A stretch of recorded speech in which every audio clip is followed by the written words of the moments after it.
आणि हे जे दुःख निर्माण होतात तर त्या दुःखातून काही दुःख असे असतात की सहज त्यातून बाहेर पडत आहेत, काही असे असतात की काही कालांतराने, काही दुःख असे असतात की खूप मरेपर्यंत देखील मनुष्य भोगत असतात आणि नंतर देखील दुःख पाठलाग करीत असतात। आणि अशा प्रकारे हे दुःख मनुष्य जीवन जगत असताना अनेक मार्गाने लागलेला आहे। व्याधीमुळे निर्माण होणारं दुःख, अनेक प्रकारच्या अपेक्षांमुळे निर्माण होणारं दुःख, म्हणून भगवान बुद्धाने दुःखाने सतत म्हटलेलं आहे, जाती दुःख, जन्मानेच्या दुःखाला सुरुवात झालेली आहे, जन्मामुळे दुःखाला सुरुवात झालेली आहे आणि जन्म झाल्यानंतर अनेक प्रकारच्या मनुष्याच्या ज्या काही इच्छा आकांक्षा अपेक्षा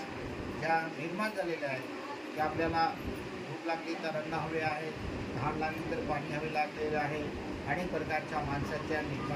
मनामध्ये निर्माण झालेल्या इच्छा जर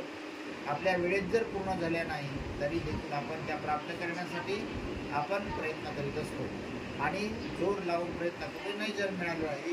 तर देखील आपल्याला दुःख आहे। आणि एमपीचनाला बाधित आमचे दुःख आहे म्हणजे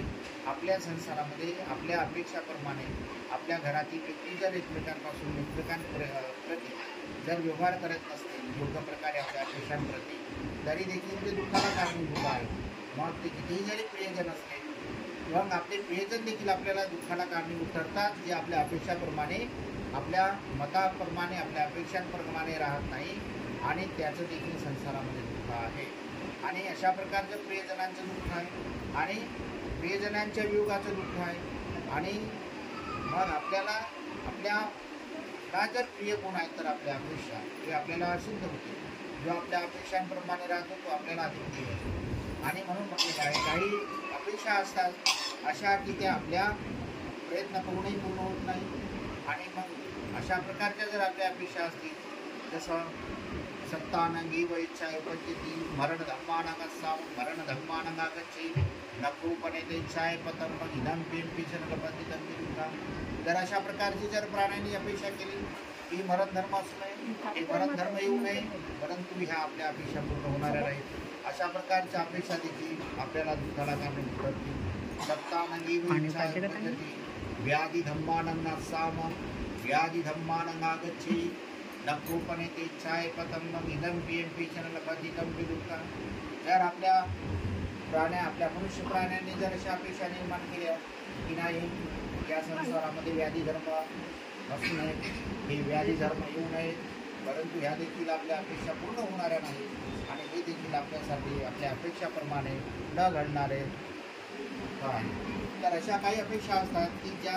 आपल्या अपेक्षा पूर्ण होऊ शकत नाही कितीही जरी आपण त्यासाठी प्रयत्न केले आणि त्यामुळे संसारामधील अनेक प्रकारची दुःखे आहेत आणि या दुःख आणि सत्यामध्ये आपण पाहतो या समग्र दुःखावर आपण मात करण्यासाठी भगवान बुद्धाने दिलेला जो मार्ग आहे या मार्गाने या दुःखात निर्माण होण्याची जी कारणं आहेत त्या कारणांचा निरोध करणे आहे आणि हा निरोध आपल्या या 3.5 आताच्या काळाच्या अनुषंगाने निरोध करण्याचा मार्ग भगवान बुद्धाने आपल्याला दिलेला आहे मार्गाने आणि त्याचप्रमाणे सदाचाराच्या मार्गाने या दुःखावर मात करण्यासाठी आपल्याला जो मार्ग दिलेला आहे या मार्गाने जाऊन आपण या दुःखावर मात करून आपल्या जीवनामध्ये आपण मृत्यूपर्यंत का होईना काही फलांचा साक्षात्कार करून आपल्या जीवनाचं सार्थक करू शकतो। तर आज या प्रसंगाने आपण ज्या उद्देशाने ह्या परिक्रमाचं आयोजन केलं, संघटन आयोजन केलं, तर हे आपल्या जीवनामध्ये जे आपण संपादन केलेले आहेत ज्या पर्यंत धर्म आपण आपल्यामध्ये वाढवत आहात ज्यामुळे दानमय शिवमय भावनामय पुण्यकर्म आपल्यामध्ये वाढत राहतील,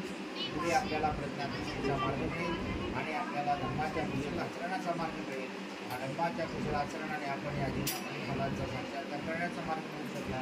आणि आपल्या जीवनाचं सार्थक आपण करू शकतो। तर आज या प्रसंगाने आपल्या सर्वांचं मंगल वायुवर्ण सगळ्यांची विधी हो भवतु सर्वमंगलम्।